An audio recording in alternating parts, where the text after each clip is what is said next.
మీరు చూస్తుంది వి3 న్యూస్. మహాశివరాత్రి పర్వదినాన్ని పురస్కరించుకొని టీఎస్ఆర్ ఆధ్వర్యంలో నేడు ఆర్కే బీచ్ వద్ద 40వ మహాకుంభాభిషేకం.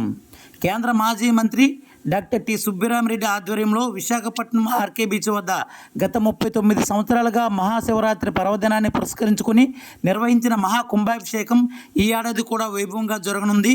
డాక్టర్ టి సుబ్బిరామిరెడ్డి ట్రస్ట్ ఆధ్వర్యంలో ఈ నెల 26న ఆర్కే బీచ్ వద్ద 40వ మహాకుంభాభిషేకం జరగనున్నట్లు టీఎస్ఆర్ తెలిపారు.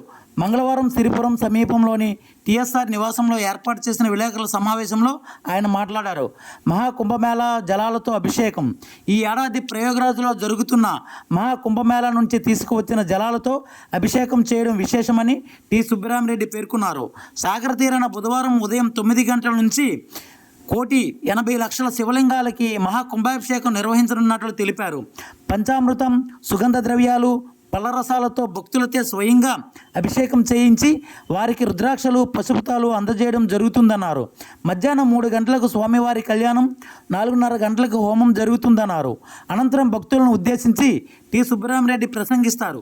ఈ కార్యక్రమానికి ప్రముఖ హాస్య నటులు పద్మశ్రీ డాక్టర్ బ్రహ్మానందం హాజరవుతారని, అలాగే అవధాని మాడుగుల నాగమణి శర్మ హాజరవుతారని తెలియజేశారు. కైలాసాన్ని తలపించే దృశ్యకావ్యం ఏర్పాటు చేస్తున్నామన్నారు. సాయంకాలం 6 గంటల నుంచి నాట్యం, నాటకం, పద్యకీర్తన, గానం, సమ్మిళితమైన కళా ప్రదర్శనతో శివపార్వతుల కళ్యాణ కథ వివరించడం జరుగుతుందని టీఎస్ఆర్ తెలిపారు. అలాగే దక్షయజ్ఞ ధ్వంసం దృశ్యకావ్యం ప్రదర్శితమవుతుందన్నారు. ప్రఖ్యాత కళాకారులు గుమ్మడి గోపాలకృష్ణ దర్శకత్వం వహిస్తూ పద్మరచనతో ఆకట్టుకోనున్న ఈ కళారూపాల్లో 45 మంది కళాకారులు పాల్గొన్నారు.